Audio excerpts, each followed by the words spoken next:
Boa noite a todos vocês. São todos muito bem-vindos aqui à igreja. Com certeza, Deus está muito feliz nesse momento por você poder estar aqui, ter escolhido estar aqui nesse domingo tão atípico do nosso país. Eu quero dar boa noite também e as boas-vindas àqueles que nos assistem através da internet. Você é muito bem-vindo no nosso meio também. E que todos nós possamos encontrar aqui nesse lugar, nesse bom lugar, aquilo que nós viemos buscar.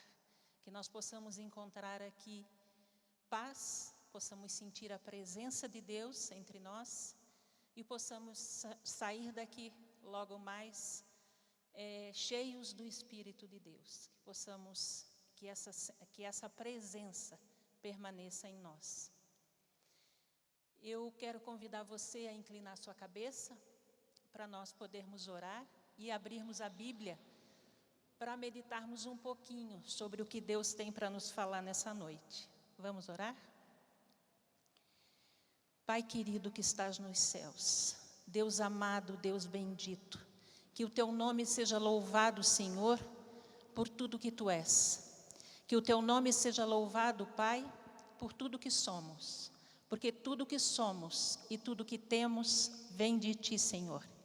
Pai Santo, Deus amado, Deus bendito, nós nos colocamos na Tua presença agora, te pedindo em nome de Jesus, que Tu perdoes os nossos pecados, Senhor, para que o Teu Santo Espírito possa nos encher, para que Ele possa nos ensinar, nos alimentar, Senhor, com a Tua palavra, com os Teus ensinamentos, para que ela nos sirva de conforto, de consolo e de esperança, enquanto ainda estivermos aqui nesse mundo, Senhor.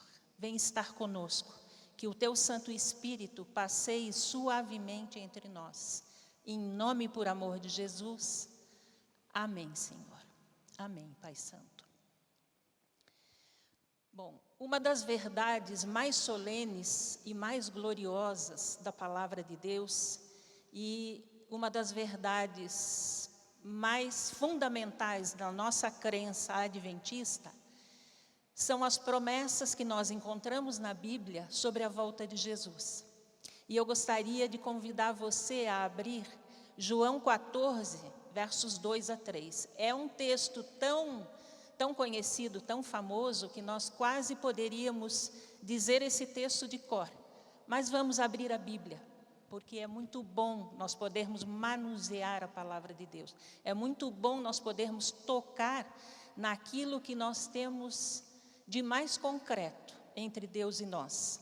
Vamos abrir João 14, versos 2 a 3. Você conhece o texto.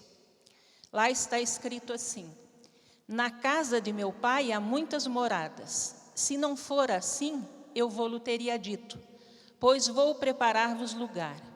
E quando eu for e vos preparar lugar, voltarei e vos receberei para mim mesmo, para que onde eu estou, estejais vós também. Essa é uma promessa que ela é repetida cerca de 2.500 vezes em toda a Bíblia. A própria Bíblia, no livro do Apocalipse, quase que encerra o relato bíblico renovando essa promessa. Lá em Apocalipse 22, 20, Jesus nos diz que Ele vem sem demora. Ele diz, certamente cedo venho. Faz 2.000 anos que o livro do Apocalipse prega isso. Faz 2.000 anos que os filhos de Deus, após a vinda de Jesus, e mesmo os que viveram no Antigo Testamento, esperam por isso, porque esse é o clímax do plano da salvação. O apóstolo Paulo também, ele esperava a volta de Jesus ainda nos dias dele. Lá em 1 Tessalonicenses 4,17, quando ele fala da ressurreição dos salvos, quando ele fala que os salvos mortos ressuscitarão e se reunirão aos salvos vivos, ele se inclui entre os vivos daquele tempo bíblico.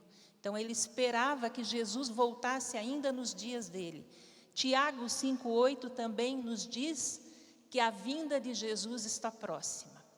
Toda a Bíblia aponta para a segunda vinda. É fundamentada na primeira vinda, obviamente, mas toda a Bíblia nos assegura que Jesus vai voltar.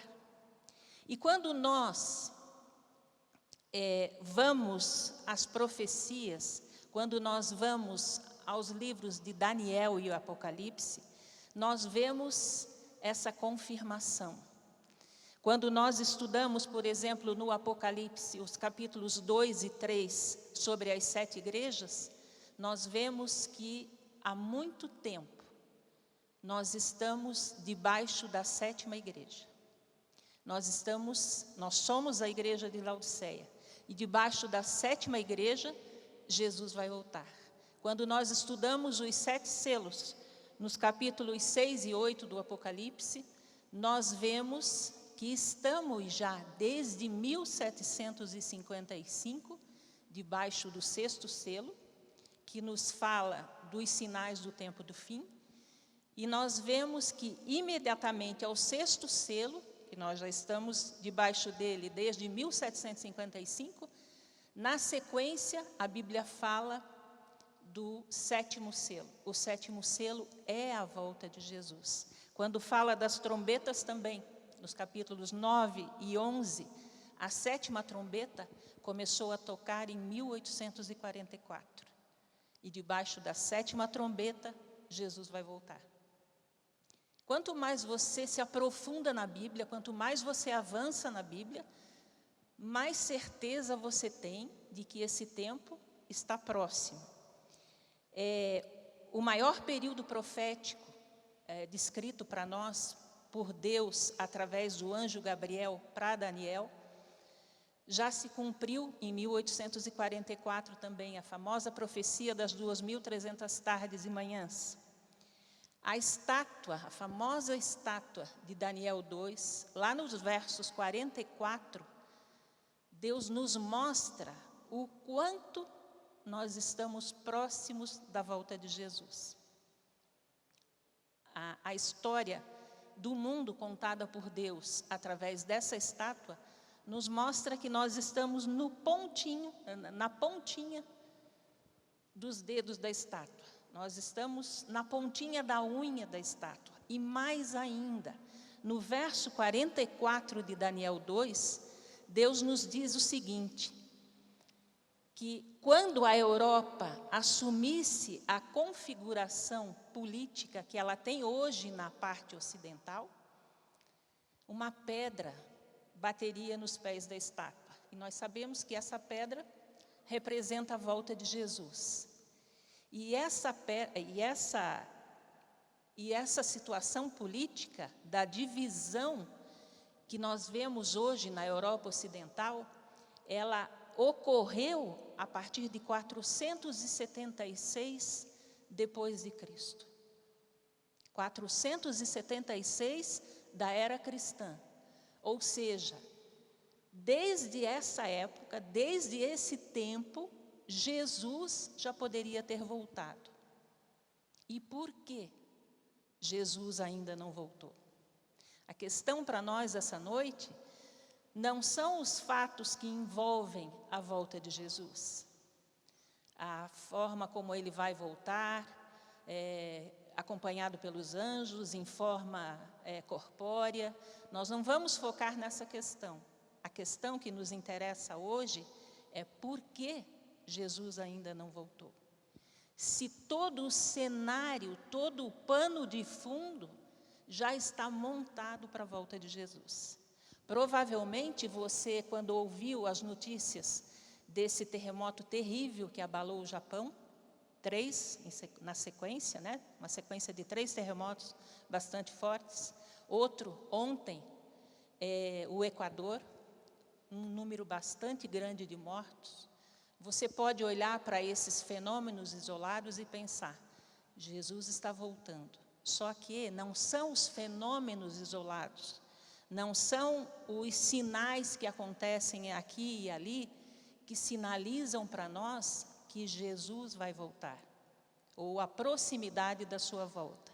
O que sinaliza para nós é o conjunto de sinais.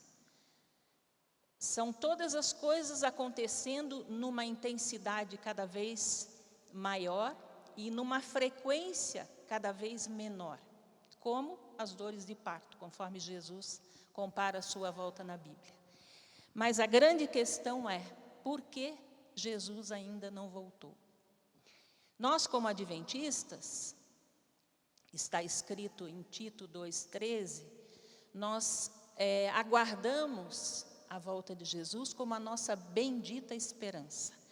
Há mais de 170 anos que nós pregamos e aguardamos essa volta. Nós pregamos sobre a volta de Jesus. E Jesus ainda não voltou. Veja, vamos então, em 2 Pedro, quero pedir para você abrir a Bíblia em 2 Pedro 3, versos 8 a 13. E eu quero pedir que você tenha um pouquinho de paciência, porque quem está aqui falando é uma obreira bíblica, uma simples obreira bíblica. E obreira bíblica gosta muito de passagem bíblica.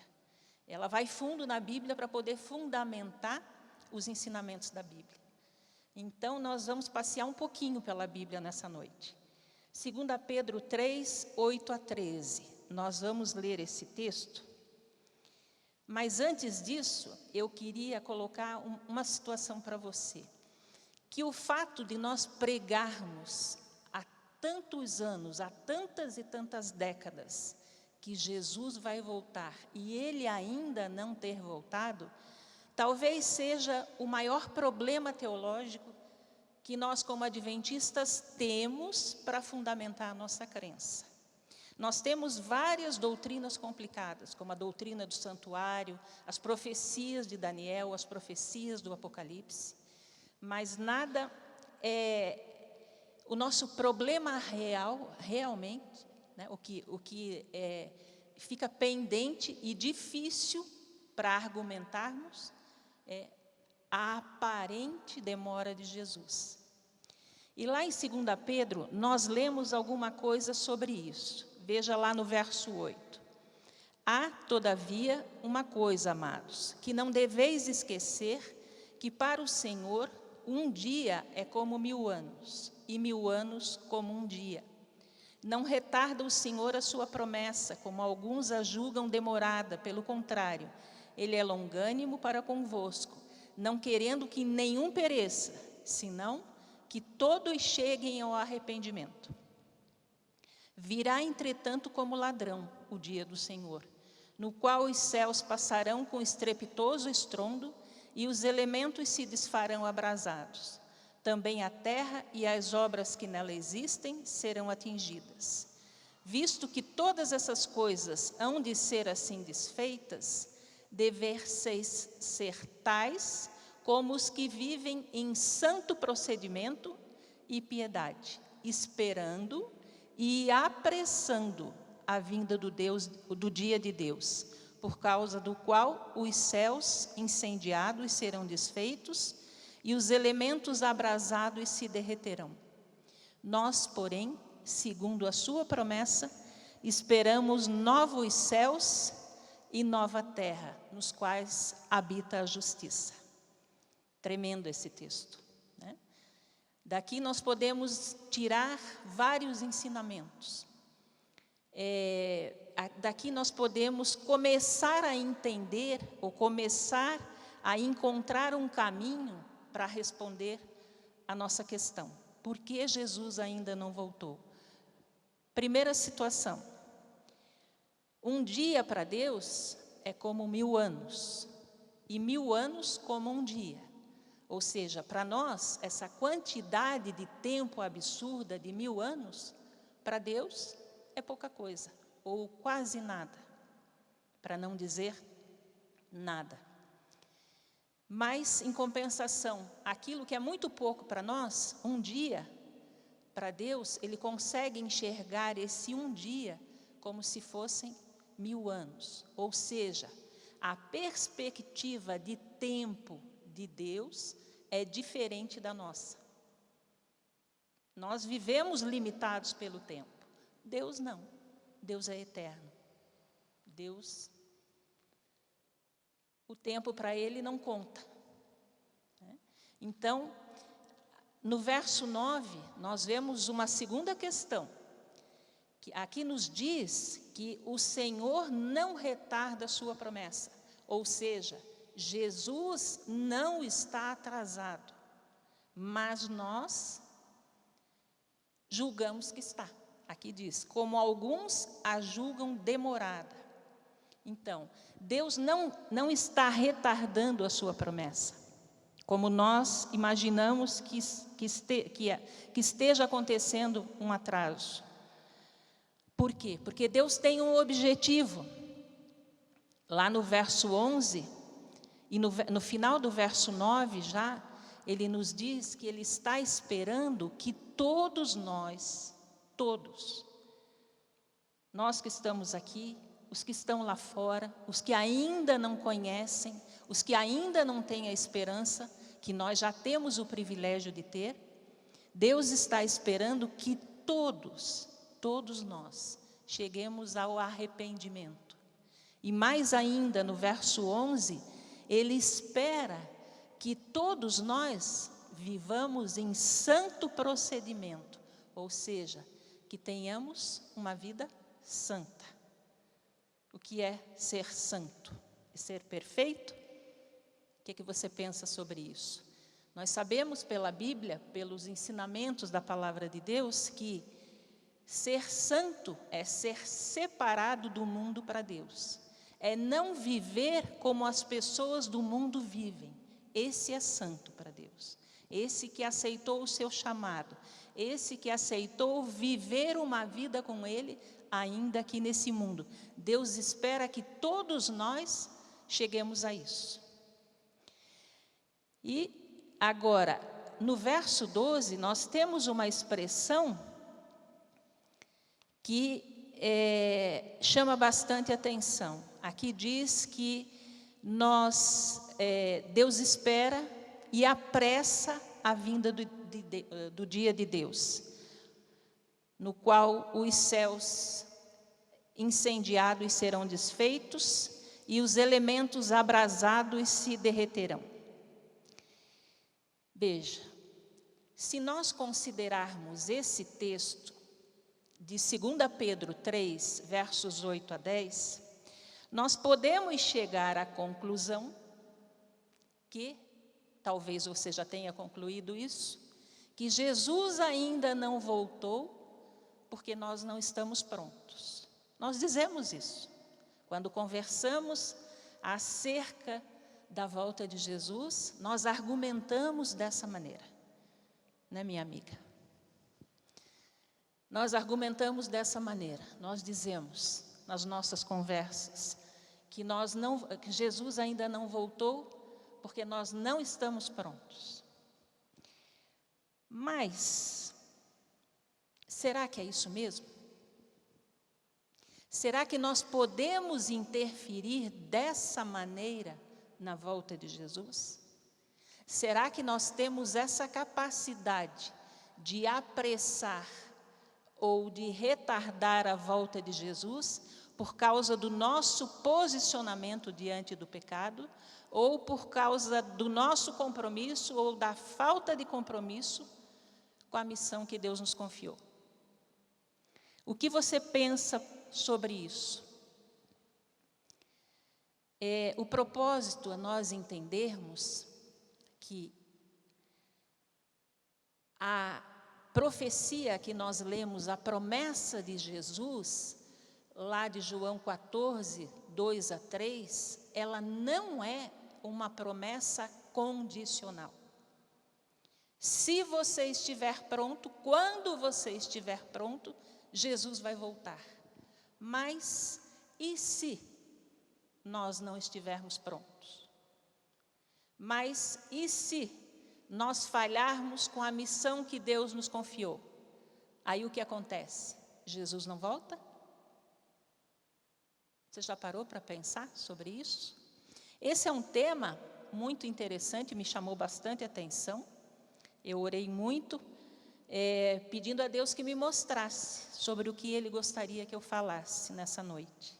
E esse tema me chamou bastante atenção. ele é bastante complexo, muito profundo, mas aqui nós não temos muito tempo, então nós vamos procurar fazer com que essa abordagem seja a mais objetiva possível.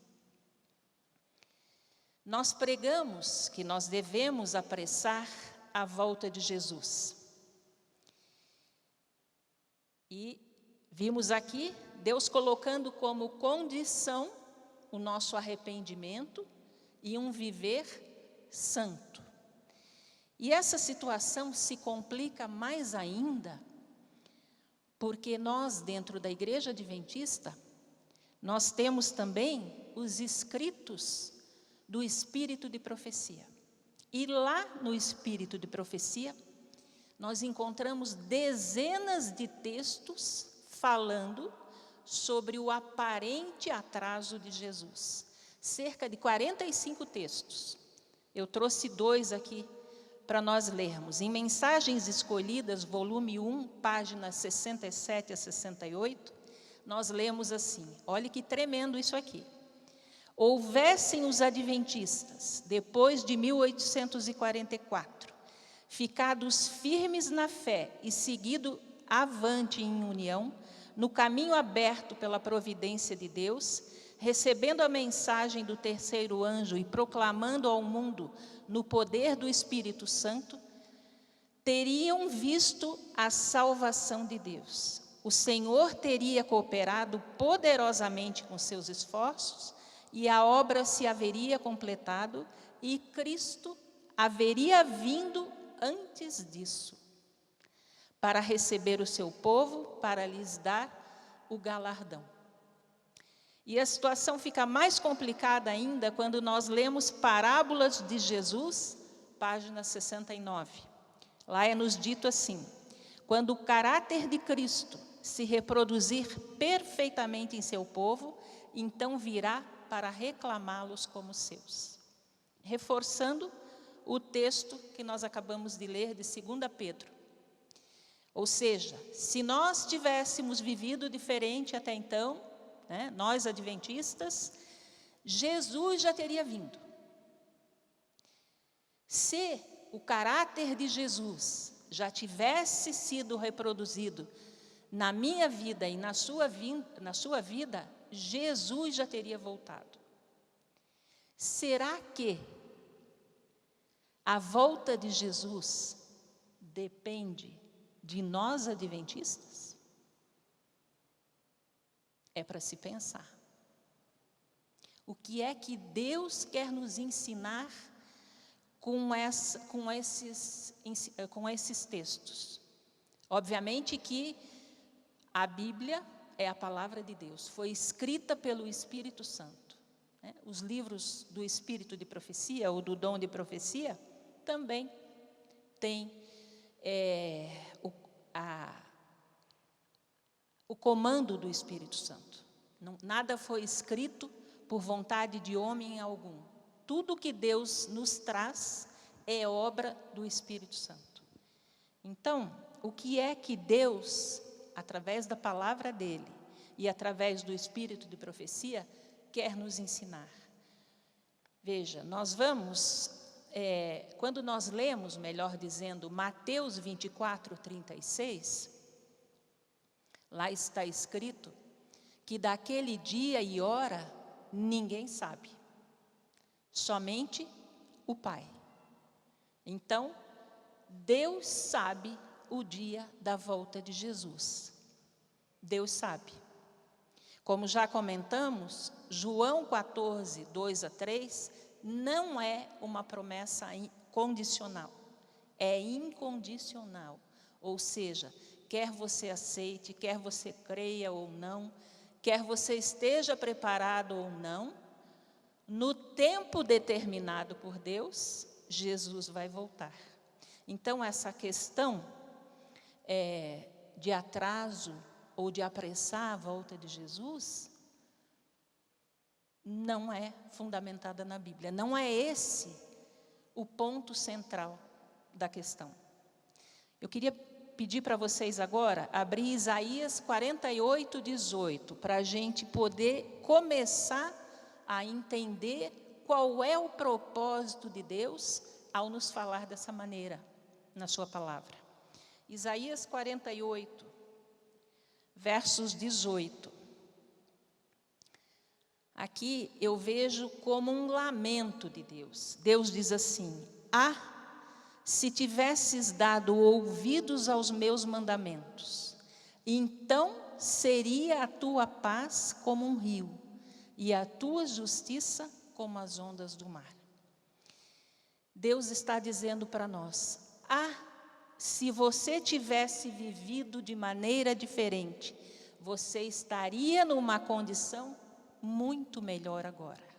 É isso que Deus está apontando para nós. É disso que Ele está falando. Deus, como nós que aqui estamos, muitos de nós somos mães, somos pais, Deus está preocupado com as nossas escolhas, com as decisões que nós tomamos. Muitas vezes nós nos entristecemos, nós nos preocupamos, nós choramos pelas decisões, pelas escolhas que nossos filhos fazem, assim como nós fazemos também, né? Deus está preocupado com as nossas escolhas, com as nossas decisões, com as nossas prioridades.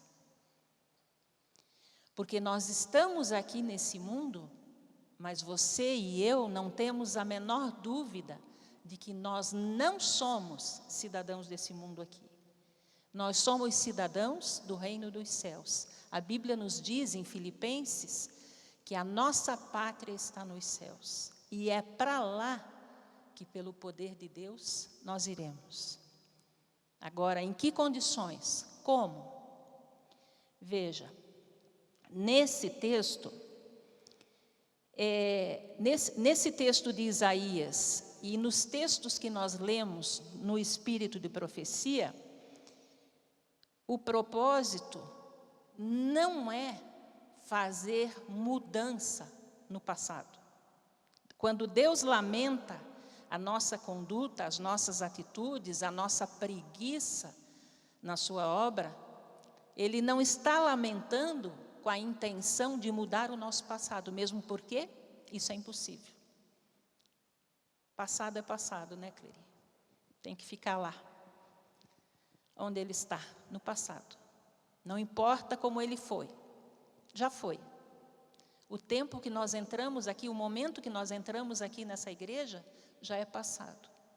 Fica lá atrás, não tem como interferir nisso. Deus também, quando nos diz, se você tivesse dado ouvidos ao que eu falo para você, se você tivesse dado ouvidos à voz do Espírito Santo, como o Apocalipse nos aconselha, 7 vezes Deus repete essa frase: quem tem ouvidos, ouça o que o Espírito diz às igrejas.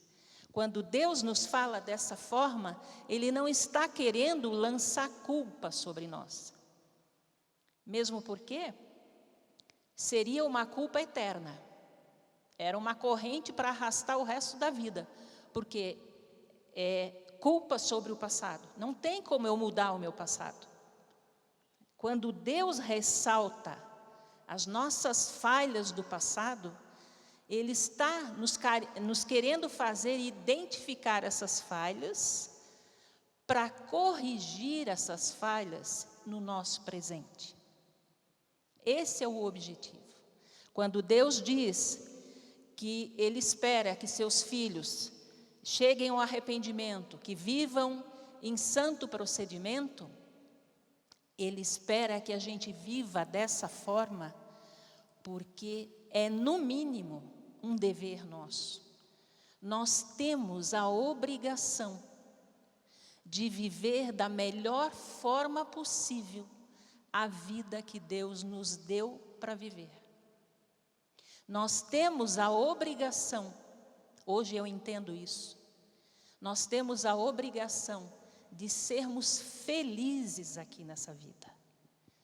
Nós temos um tempo limitado de oportunidades, pelos anos de vida que nós vivemos.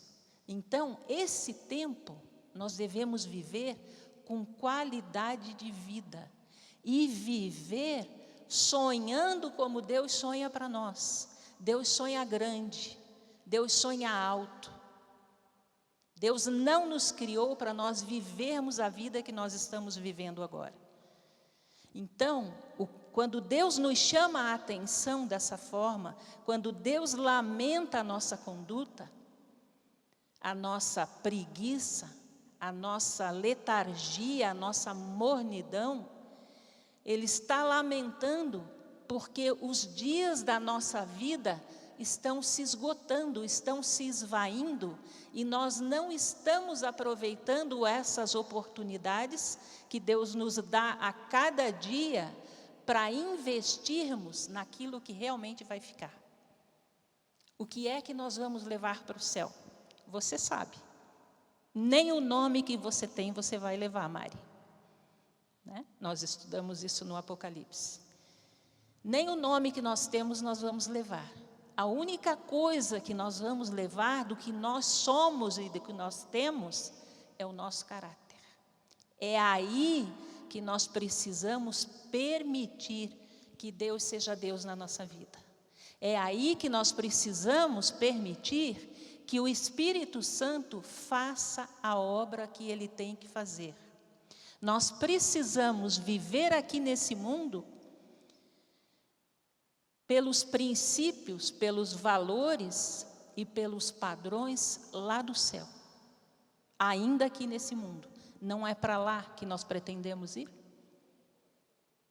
Então eu não posso focar nas coisas desse mundo aqui, de forma exagerada. É óbvio que nós temos a nossa vida, nós trabalhamos, estudamos, enfim.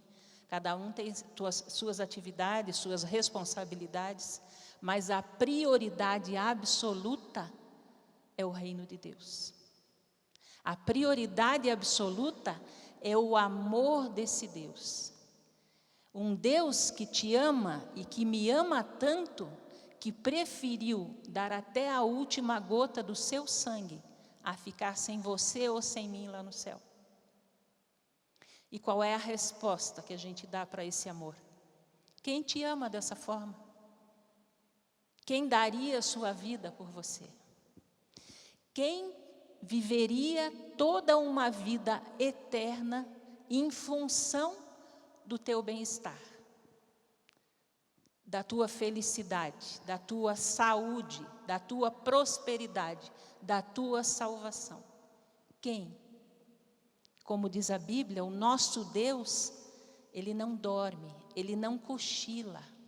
Esteja você aonde você estiver, Ele está aonde sempre esteve, desde 1844, lá no santuário celestial, no lugar santíssimo, cuidando de uma forma mais efetiva da tua salvação.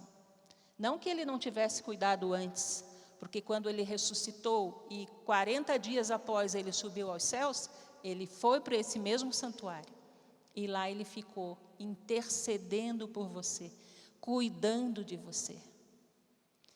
Qual é a nossa resposta para um amor como esse? Que lugar esse Deus vai ocupar na tua vida? São coisas que nós precisamos parar para pensar. Nos estudos bíblicos a gente percebe o seguinte, que a grande maioria das pessoas que procuram estudos bíblicos são jovens ou adolescentes. Eu poderia dizer que uns 80%, quase 90% das pessoas que vêm fazer estudos bíblicos são jovens ou adolescentes. E eu fico olhando aqueles jovens, aqueles adolescentes, e eu fico encantada com o privilégio que eles têm de poder conhecer a vontade de Deus ainda no comecinho da sua vida. Ainda há tempo de fazer escolhas, de tomar decisões orientado por Deus, dirigido pelo Espírito de Deus. Quanto sofrimento vai ser evitado na vida desses jovens, na vida desses adolescentes? Quanto choro vai ser evitado na vida dessas crianças, praticamente? Porque estão procurando desde cedo o melhor caminho, estão fazendo a melhor escolha, estão tomando as melhores decisões, estão investindo num futuro eterno. Essa vida aqui, ela é muito breve. Quem já passou dos 50, como eu, já há muito tempo, sabe o quanto ela é rápida. Parece um meteoro. Eu vejo hoje esse mundo aqui como se ele fosse um imenso aeroporto, ou uma gigantesca estação de trem ou de ônibus. Nós estamos aqui em viagem, nós estamos aqui de passagem. Nós não somos cidadãos desse mundo aqui. Nós fomos criados por Deus para vivermos com Ele num mundo sem sofrimento. Mas, infelizmente, escolhemos errado, tomamos uma decisão errada, várias, uma atrás da outra, e, infelizmente, ainda estamos aqui nesse mundo, ainda não fomos resgatados. Eu não sei para você, mas para mim, esse mundo cansa. Esse mundo cansa a nossa alma. Aqui, nós vivemos no mundo do câncer, da depressão, da tristeza, da frustração, da AIDS, da traição, do divórcio, coisas que não faziam parte do plano de Deus. E enquanto nós insistirmos em viver a nossa vida como se não tivéssemos nenhum outro compromisso, a não ser passar por esse mundo como estamos fazendo a passeio, as coisas infelizmente não vão mudar. Mas também nós temos que cuidar pelo seguinte, porque enquanto no texto anterior de 2 Pedro 3, nós poderíamos ir para o extremo de achar que a volta de Jesus depende de mim, agora com esse texto de Isaías 48, eu posso ir para o extremo oposto, de achar então que já que não depende de mim, já que eu não posso interferir na volta de Jesus, então eu vou viver a minha vida tranquilamente. Deus que resolva essa questão. Isso é uma tendência pecaminosa. Isso nos leva à situação de sempre. Isso nos leva a vivermos sem nenhum comprometimento com Deus. De achar que Deus está lá no céu mesmo e eu estou aqui e eu vou viver do jeito que eu achar melhor. Eu vou viver... quando nós falamos que nós temos a obrigação de sermos felizes, essa felicidade não implica os prazeres desse mundo aqui. Essa felicidade que Deus te criou para que você tenha, não implica você fazer o que você acha que deve fazer para satisfazer tuas necessidades, para satisfazer os teus anseios por prazeres. Não implica nisso. Implica, sim, num preparo pessoal. Porque a Bíblia diz assim, prepara-te, ó Israel, para encontrar-te com o teu Deus. Olha que tremendo isso. Você vai se encontrar com Jesus, estando preparado ou não.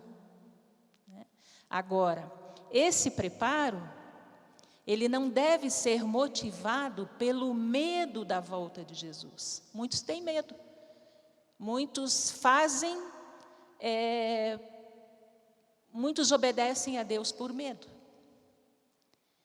Esse preparo que implica não só numa vida lado a lado com Cristo a cada dia, numa vida comprometida com a salvação daqueles que estão à nossa volta, porque muitos não sabem que Jesus já veio pela primeira vez. Muitos não sabem nem que Ele vai voltar.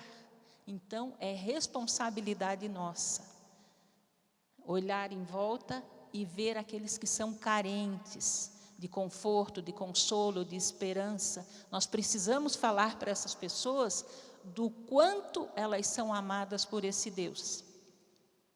Mas tudo isso por amor a Jesus, não por medo do que possa acontecer, não por medo de perdição, não por medo de ficar na presença de Jesus quando Ele voltar. Que Deus nos ajude a compreendermos essas coisas. Porque cristianismo, eu sempre falo isso nas classes bíblicas, e aqui tem alguns queridos que nós estudamos a Bíblia, eu sempre falo que cristianismo não é moralismo. Cristianismo é relacionamento com Cristo.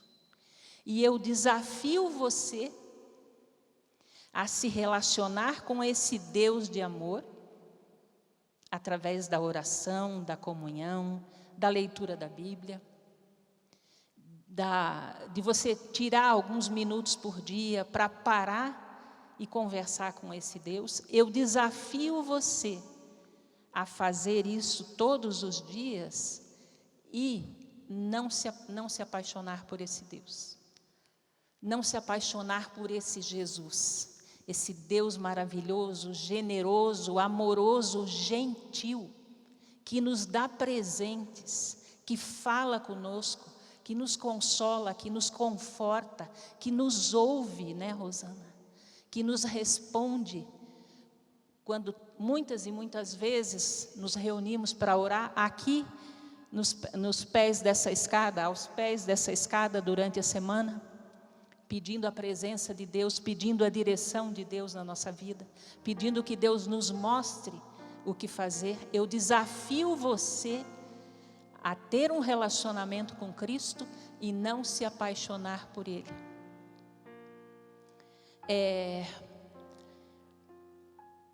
A questão central aqui é por que Jesus ainda não voltou, né? Foi esse o questionamento desde o começo. Jesus não voltou ainda porque ainda não chegou o tempo. A Bíblia nos diz,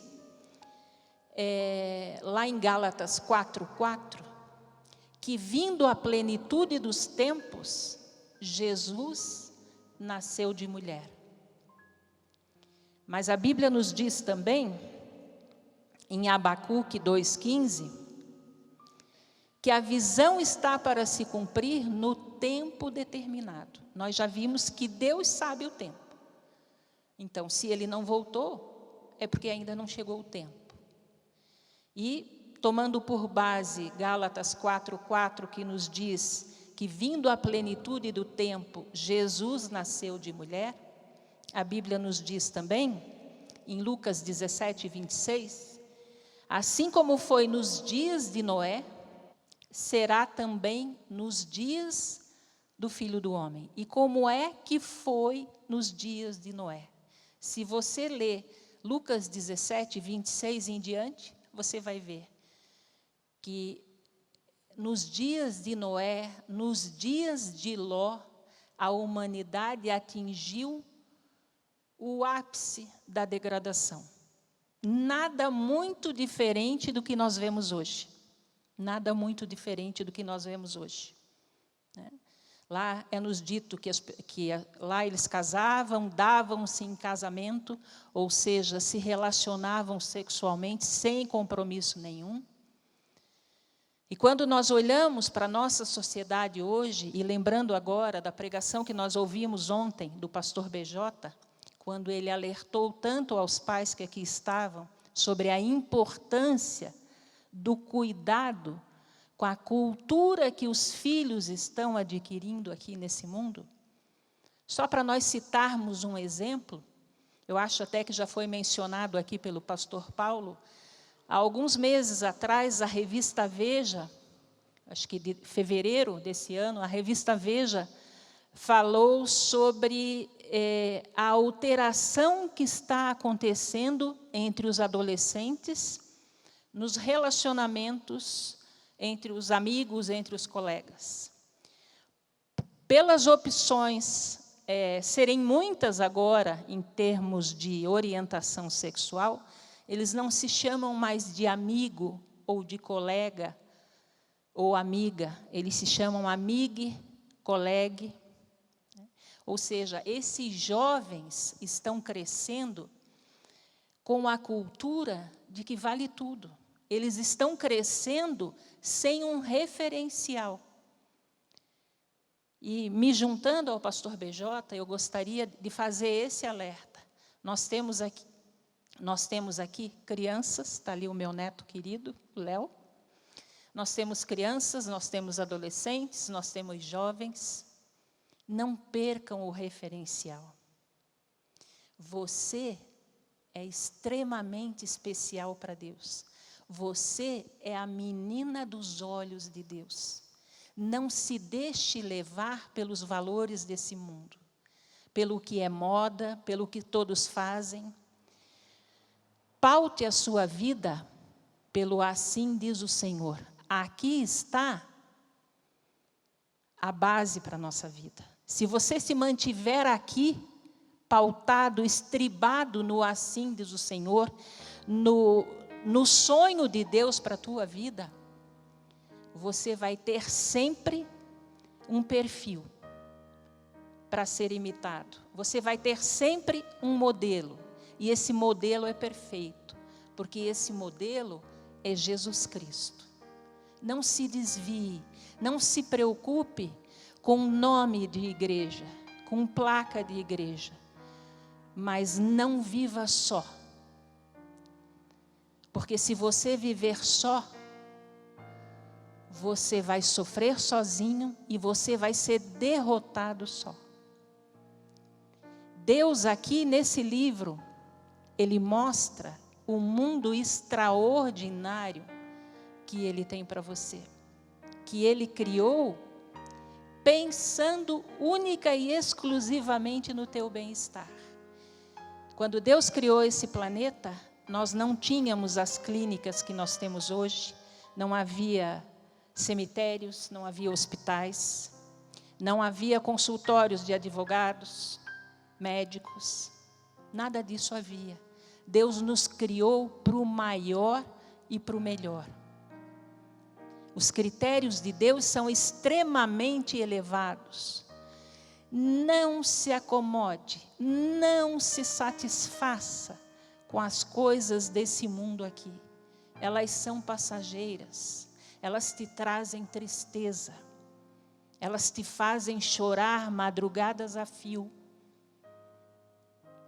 Não se satisfaça, não se submeta a outro Senhor que não seja o nosso Senhor Jesus Cristo. E não importa quanto tempo falte para Jesus voltar. Não importa se Jesus vai voltar hoje, para alguns, quem sabe, porque a nossa vida é breve, né? Aí está a importância de nós vivermos de forma separada. Nosso tempo passa muito rápido, mas não importa se Jesus vai voltar hoje, se Ele vai voltar amanhã, se Ele vai voltar daqui a 100, 200, 300 ou 1000 anos. O que importa é você viver com Ele aqui lado a lado, assim com Jesus. Para que quando Ele voltar, não importa quando, mas Ele vai voltar, quando Ele voltar, você possa ouvir esse convite, que eu acho uma das coisas mais lindas da Bíblia, e é para você e para mim. Lá Ele diz assim, quando Ele voltar, Ele vai chamar você, Liliane, e vai dizer assim, vinde benditos de meu Pai, possuí o reino que vos está preparado desde a fundação do mundo. Que essa seja a tua realidade num futuro próximo e a minha realidade também. Que nós possamos sair aqui dessa terra santa onde nós estamos pisando agora, com um novo propósito, com um novo objetivo para a nossa vida, com novas prioridades. Que nós possamos sonhar o sonho que Deus sonhou para nós. que ele seja real na minha vida e na tua vida também. Que Deus te abençoe, te dê uma boa semana, que Deus nos proteja do mal. Vamos orar? Pai querido, Deus amado, Deus bendito, Pai santo, obrigada, Senhor, pela tua palavra. Obrigada pelas tuas promessas que dão sentido à nossa vida, Senhor. Pai querido, que nós possamos sair da tua casa nessa noite, mas não da tua presença, com novos objetivos de vida, Senhor. Que tenhamos, Pai, estabelecido patamares mais altos, Pai. Porque Tu és um Deus que sonhas grande para nós. Tu nos criastes para o maior e para o melhor, Pai Santo. Que só o Teu amor nos satisfaça, Pai. Que a Tua graça nos baste, Senhor, como eu rogo a Ti todos os dias, Pai, para que a Tua graça me baste. Pai Santo, que nós possamos compreender a importância que cada um de nós tem para Ti, Senhor. Que possamos entender, Pai, finalmente, que o objetivo principal da nossa vida não está nas coisas desse mundo aqui, mas está nas coisas do reino eterno, no mundo que Tu estás preparando para nós. Pai Santo, tem misericórdia de nós, Senhor. Estende a Tua mão poderosa e milagrosa sobre cada um de nós, que possamos, nesse momento, sentir o Teu toque de amor, o Teu toque de poder, que possamos, Senhor, sairmos daqui cheios, plenos do Teu Santo Espírito, para que Ele possa concluir a Tua obra, para que nós possamos, naquele dia, ouvir esse convite da boca do nosso amado Jesus. Pai Santo, continua conosco, continua em nós, muda a nossa vida, Pai. Santifica a nossa mente, Senhor, os nossos pensamentos, as nossas intenções. Santifica a nossa boca, Pai. Santifica as nossas palavras, Senhor. Santifica a nossa vida, Senhor. Nos separa para Ti. E nós Te autorizamos, Senhor, em nome de Jesus, a usar os meios que forem necessários. Mas nós queremos a nossa salvação. Não importa os meios que Tu tenhas que usar. Salva cada um de nós, Senhor. Nos abençoa, nos guarda, nos livra do mal. Em nome e por amor de Jesus. Amém, Senhor.